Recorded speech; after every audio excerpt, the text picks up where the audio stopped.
So can I close this out here?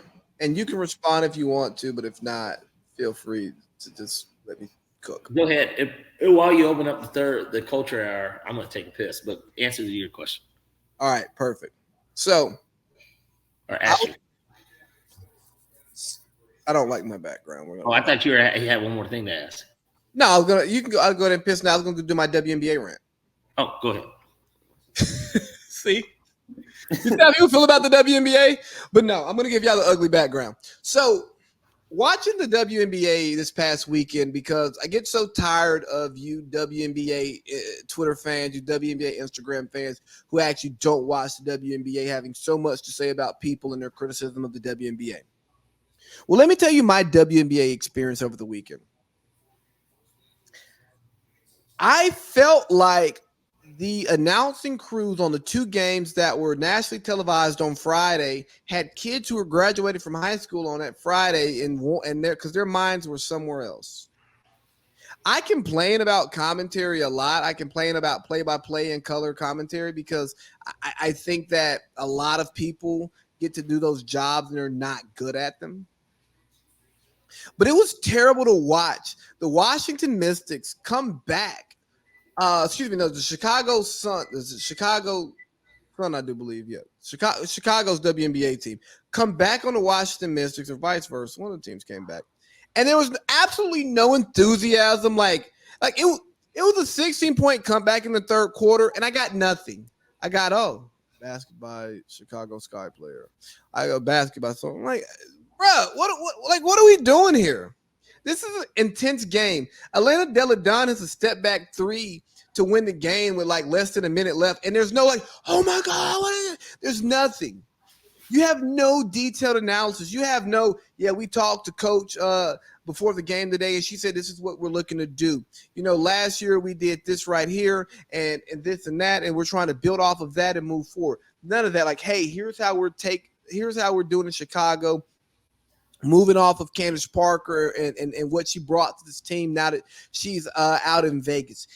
There was like nothing tied it together. It was like they had interns discussing the game. And if you're trying to sell me a product that nobody wants to buy, you better do a better job of selling it. The people who were involved in that presenting that product need to do a better job of selling that product. Because if the people who are getting paid to be there act like they don't want to be there, why the hell would I pay to come? That's like somebody saying, hey, dog, bro, come support my football team. Y'all any good? Hell no, bro. We sorry as hell. Well, why would I come watch y'all if y'all sorry? You don't even want to be? No. But that's what we have with the WNBA.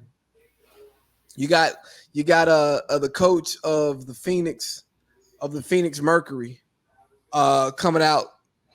I thought we would have more people show up to the game. BG's her first home game. For what? Y'all don't want to be there. Y'all not promoting this. Why should I come support something that the infrastructure is not supporting? So NBA actually pour dollars into this product in a way that it works. WNBA, present yourself in a way that people want to receive your product. Guess what? Sex sells. I'm not telling you to put the women in bikinis and lingerie and overly sexualize them, but seeing Candace Parker in the CarMax commercials and seeing her out here in the Google commercials, seeing Kelsey Plum out here, sell that.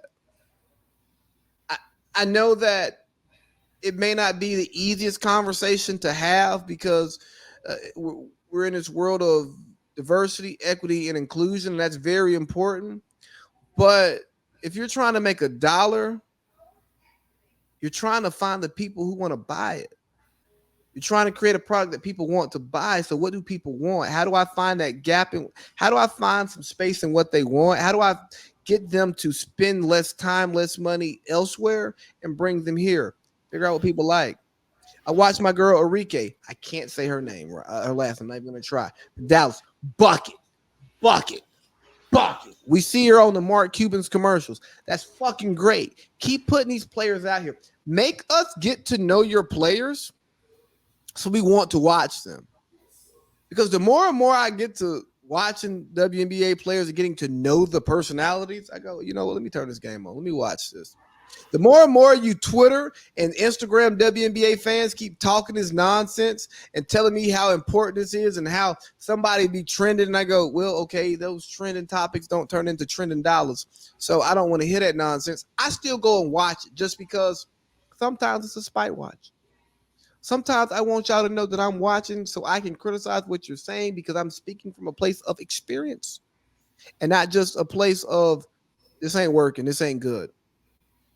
Because it's actually good basketball at times. There's some good basketball players. But the league ain't making no money. And because the league's not making money, they're not bringing people in to actually prop it up. Maybe with your broadcasters, you should create a pipeline that leads your WNBA commentators to the NBA, to jobs at ESPN, to jobs with your other corporate partners. Or if they're good enough, if they like it, they become, hey, the primetime WNBA team, if you can get primetime games, right? Maybe you get matched with a legend, a great. Maybe you come up with a program that brings the great players back to cover the game and break it down. Maybe you do what was done in the Final Four where you got Sue Bird and Diana Taurasi breaking down the games, like a Manning cast style. I don't know, but what y'all got to figure out a way to make people who don't want to watch your product because, yeah, basketball purists will talk about the great basketball that's played in WNBA and how they fundamental. You see good screens, you see good offense, right? You see good mid range, you see good layups, you see no dunks, you see good threes, and all of that stuff. But you're pissing on me and you're telling me it's lemonade. And like you are like looking at me, you're taking a piss in a cup, and you're saying, "Here, come to my lemonade stand." And I go, how's the lemonade? I don't know, man. It's fucking piss. And it's like, you want me to drink that? And this is not a knock on the women playing the game. It's a knock on the infrastructure around the game because it's half-ass selling.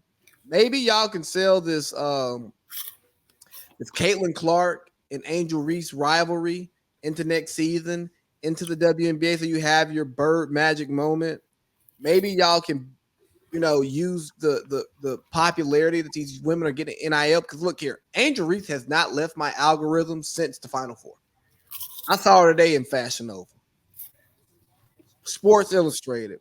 She even looked awkward trying to be pretty and shit. And she's a naturally beautiful girl, but like trying to be like this like pretty girl, like modeling shit. It looks super forced and awkward for her because it doesn't fit with her personality. She seemed like girl who be fine as hell in sweatpants and Nike slides and her hair up when she ain't even trying to be fine. And then when she actually try to be fine, she don't even look as good as she look when she ain't trying to be fine. That is not a knock. Like that's a dope look that I actually can get behind. Like the I'm fine as fuck when I don't even try. So, but that's like I don't know, Parlay Pete, and I know you were gone for most of this, man. I just think the WNBA is just. Well, it's back, is what it is, because BG's back. So That bullshit. Well, nobody I'm back. sorry, the WNBA is not back because BG's back. Basketball is back in the middle of the NBA playoffs.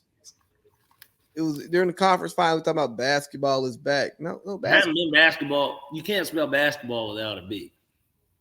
All right. Can't spell. And you can't have a basketball game without BG. I will tell you there's something else I would like to say. It's basketball aim without BG. So you can't say ooh. You can't spell ooh agger without BG either.